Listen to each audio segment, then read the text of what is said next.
Hey, what's up guys? This is Seth from TechShift, and today I'm going to give you a review of the Filco Majestouch Minila Air mechanical keyboard. If you guys watch my unboxing, I mentioned that I'd give it a couple of weeks to get used to and see if there's any quirks in this keyboard. And I'm going to give you my overall impressions of this keyboard right now. So I want to mention again to those that didn't see my unboxing that this is a Bluetooth wireless keyboard that doesn't require a receiver. So it is a standard Bluetooth, and I'm gonna give you a rundown on what I go through to use this keyboard every day. Pretty much I take this nice little plastic dust cover that I put on every night after I'm done using it, and it keeps crap from going in there, dust or whatever, so it keeps it looking fresh. And as you can see, it does look pretty fresh. Before I start, I'm just gonna give you guys a little 360.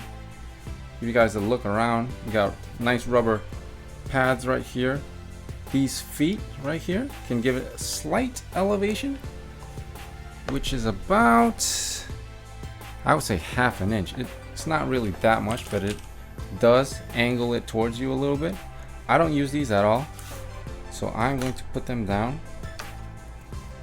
And right here, it is powered by two AA batteries, which is included when I purchased this keyboard. These are two AA batteries are they AA? Yes, two AA batteries that are in series. And right here we have the power on and off, just like that. Power on and off. Here are the switches that I mentioned earlier that'll invalidate the Windows key or change caps locks key and control. You can read it all right there. I don't use any of these switches, but there is a switch right here that may be useful to you, and I'll explain more right now. So one of those switches remaps this key, which is a / into a backspace. Now the original backspace is all the way right there, which is kind of far. So if you're on the home rows and you're typing, and you want to stay on the home rows, first of all, it's very difficult to reach that backspace, and it's not it's pretty much the same size as all these other keys, so it's very small. So if you want to change this to a backspace, you can do that with that dip switch back there. So this, I pretty much take the plastic cover off, lift up this keyboard, lift up my MacBook Pro like that, and I just rest it right there, just like that. Let me make sure this is on first. It is off. No, it's on. And while my Mac is booting up, which should take a second, which it already did, I pretty much just watch this right here. So I pretty much hit a button, and this blinks. Just like that, it just blinked blue, which tells me that it's connected and it should work, which it does. And now I am logged in. Sweet. So pretty much this keyboard performs flawlessly. I haven't, one of my comments that I got on the unboxing asked if there was any input lag. Let me tell you, there is none, or none which I can detect. Sometimes when your computer slows down or you have a lot of things running at the same time, you kind of type a bunch of keys, and all of a sudden the text appears like this, very slowly. Of course, that'll happen on any keyboard or any time you have heavy load on your computer or if your system locks up. But in normal everyday use, I don't notice a difference between this and my wired RealForce 87U, or even the stock keyboard on this MacBook. So I gave this keyboard a couple of weeks to get used to, and let me tell you, this keyboard is very nice. First off, the weight of this keyboard, it has some substantial weight. I think it weighs a little bit more than my RealForce, probably more than the Happy Hacking keyboard itself. So while I don't know what's in here, it does feel very hefty. It's not I'm not sure if you would want to take this keyboard to go portably on the go or anything if you're, but as far as build quality, this thing seems very nice.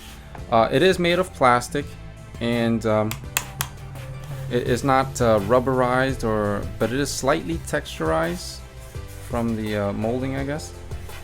And the keycaps are made of standard ABS plastic, which you can find in the DAS keyboard or the Razer Black Widows. These are standard ABS keycaps. They're not PBT keycaps, so they're not the higher quality of the Real Force or the Happy Hacking keyboards, but it's pretty good, and it's good enough for me. And as you can see, the camera can pick it up right here. There's a little shine right there, which is very common. You get that a lot in ABS keycaps.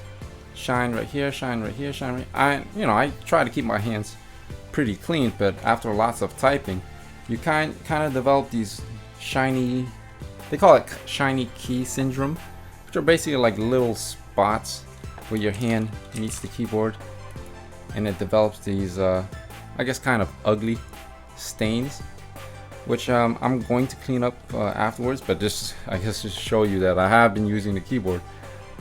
As far as value, I purchased this keyboard for about I want to say $170 on Amazon. With shipping, it came out to around 200 and something. I could have went with the standard shipping, but I was impatient and I ordered expedited shipping. It shipped from Japan. I'm pretty sure there's other retailers out there, and if you can get it for around $170, I think that would be a good deal. If I were to spend $170 and I didn't have this keyboard, would I get it again? And would I recommend it? I definitely say I gotta recommend. This keyboard is amazing. This layout is very, very good. I had some reservations about this small space button, but it doesn't hinder my performance at all while I'm typing. And even if you're a right thumb typist, I don't think you're gonna have any problems at all either. Unless the only way I can think of this small space bar as a problem is if you hover, and I used to hover like this. When I typed on QWERTY, I used to hover like that. But since I learned how to touch type on the Vorak, my fingers are always on the home rows and I'm never mistyping. But one of these switches right here can allow you to change the, I think this or that function key into another spacebar if you accidentally miss it, which I can't see how. But you have smaller fingers and you need to adjust these in the switches back there, you can always do that. I don't use the backspace here at all, pretty much.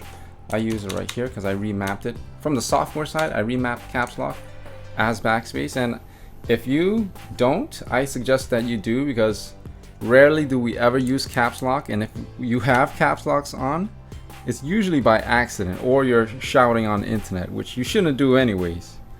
This keyboard is a great keyboard. It looks nice. At first I was a little reserved about this Filco logo right here, but I think it looks very classy. It looks nice, very minimalistic, and these keys right here are printed so that you can see it with the function. You can change this function to delete, home, option. And is it compatible with Mac? Well, yes it is. The only thing different from the Mac keyboard right here is the command is next to the space bar, while here is the command is right here where the Windows key is. Option is right here, also right here, FN. Obviously they're in different orders, but I have no problems adjusting to this keyboard. And this is a freaking damn nice keyboard. As far as longevity and battery life, I've only had this keyboard for three or 4 weeks, but this keyboard claims to last about 6 months on 2 AA's, which from what I know, I'll take their word for it. It should last 6 months on a charge. But anyways, AA batteries are cheap. replace them if they die or whatever. Oh, one little story I want to share with you guys before I go is when I first got this keyboard, I thought it was defective. I thought I got a dead copy because when I had this on and I was like, okay, where are the lights? The lights aren't on and it's not connecting to my MacBook. What the hell is going on? So I realized, well, I looked into the menu and there's actually a key combination you gotta press in order to turn on Bluetooth, which I don't know off the top of my head, but it's some key combination. Or you could use a very tiny pin and poke right there. It says connect.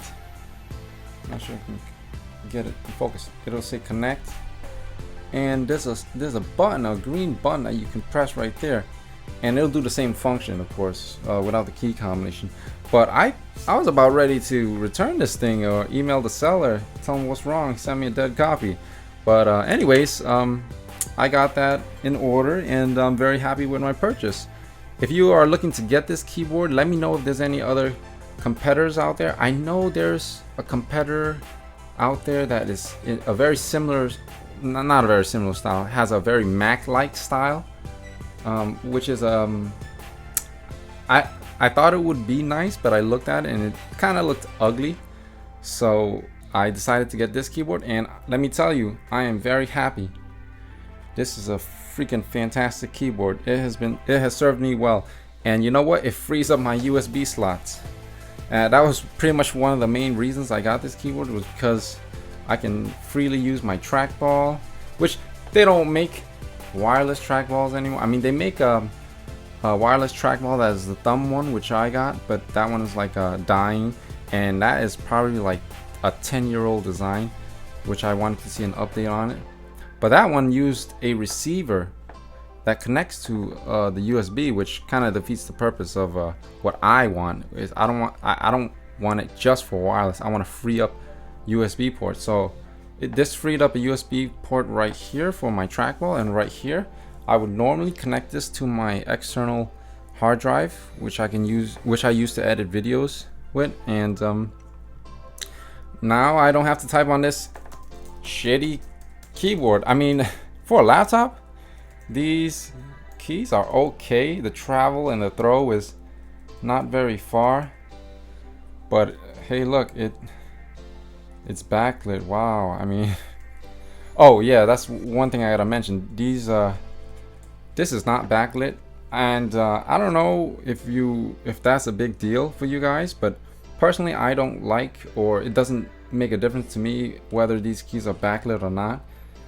because I know how to touch type, and if you don't, you should definitely learn. But one thing I do gotta admit that is nice about backlit is it illuminates these keys up here, which I don't really have these keys fully memorized, especially if you're a programmer. You want to use all these special keys and special characters. It's probably a good idea to get a backlit one, but it's not a deal breaker for me. That's just an extra feature. So that's pretty much it for this review. Let me know what you guys think of this keyboard. Did I get my money's worth? And if you would buy one yourself, please like, favorite, and subscribe. Thank you very much.